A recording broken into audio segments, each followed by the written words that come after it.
Today on Screen It or Stream It,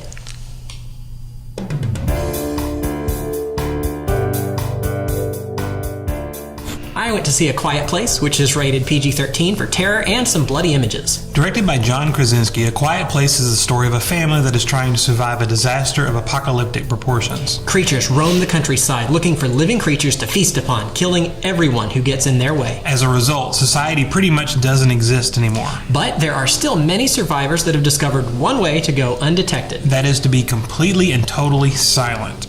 The unnamed monsters that are devouring humanity have incredibly sensitive hearing. So if they hear you, they hunt you. The story kicks off by introducing the situation and showing how the family has managed to survive. Things get complicated when it's revealed that the wife and mother, played by Emily Blunt, is expecting another child. So we've got creatures that hunt by sound, a loving family with several small children, and a coming baby, which is bound to mean all sorts of noise being made.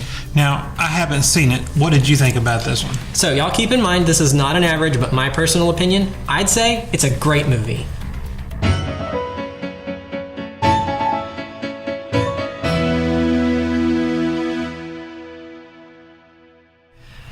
So this one, the trailers, I thought it looked pretty stupid, but I love John Krasinski. I have loved him since The Office, and I loved him in 13 Hours, and I just love watching him work. And so that was enough for me to want to go see this one. And I did not realize he had directed it, but that was kind of a neat thing. I think this is his first directing. I'm not 100% sure, don't quote me on that, but it was way better than I expected, because I thought it was going to be just another dumb creature flick, which, well, face it, it is a dumb creature flick. And it even had the things that annoys me in every creature flick they ever do. Oh, it's bulletproof. Oh, it's, indestructible. It's just blah, blah, blah, blah. I hate that. But in spite of having those things that annoyed me, I loved it. And because through most of the movie, probably, 95% of it, you don't see the creatures at all. It's not about them. It's about the family that's trying to survive this situation, and that gave the movie heart, because it was all character development for like 3/4 of it. So that to me was what I hung on to, that really, when those scary moments did happen, made me really actually concerned for the characters, because I liked them and I wanted to see them succeed and survive, and well, things got very tense. So one thing watching the trailer made me really not want to see this. Is so the whole premise of the thing, right, is they can't make noise at all. Any sound, some soft noises they can get away with. Okay, but in the trailer it showed them doing, sign language and right. They wouldn't speak, and which turned out they had a deaf daughter, so the sign language kind of just made sense. Worked anyways. But so some of it looked ridiculous to me. It really did. Like why are they doing, if you have to be completely silent, then why do things that make noise and then try to muffle them? Well, I mean, it turned out and again, the trailer, it'd be hard to really push the entirety of it in a trailer, but they didn't drive cars at all in the movie. They walked everywhere, and everywhere they walked, they had made this sand path that was just sand, so they could walk quietly on it barefoot. And that was one of the things they did. So when they had to go to town, they followed this very narrow path all the way into town on the sand. What happens when it rains? I don't know. They did address them relaying the sand as, I think one time some water had been washing part of it away and they were putting it back. So I don't know where they're getting the sand from. They didn't explain that. But I don't know. I was so into it by that point that it didn't bother me.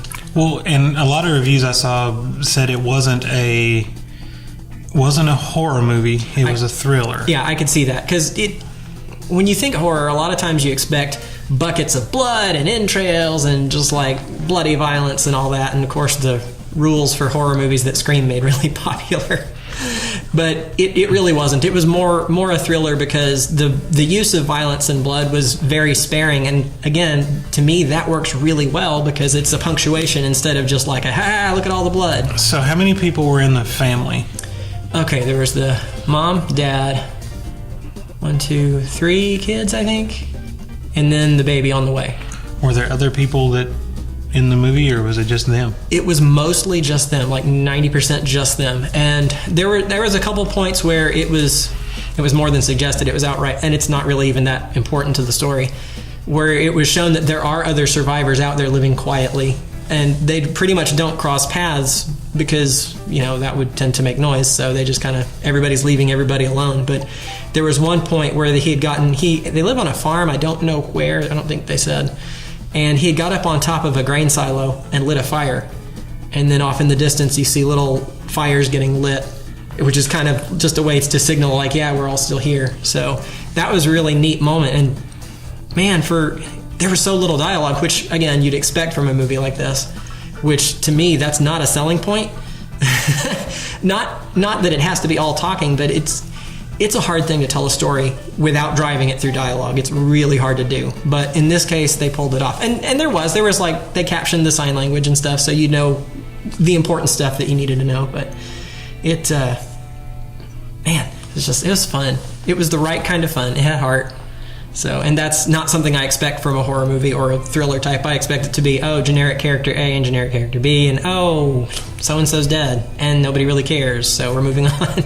But it wasn't, because it was just that tight-knit family. To finish answering your question, yes, at one point they did actually cross paths with another family. I think they ended up walking by their house or something, and so there were other people shown, and that interaction was interesting, and it was just really well done. They did a great job world building. I know. I mean, it still just doesn't sound like something I would like at all. Well, that's all right. The trailers did nothing for me, which I know everybody saw them and like, oh, yeah, maybe. And I was like, I was surprised it was as well liked as it was, because I don't remember what the percentage was on Rotten Tomatoes, but it was like in the 80s%, which is really high.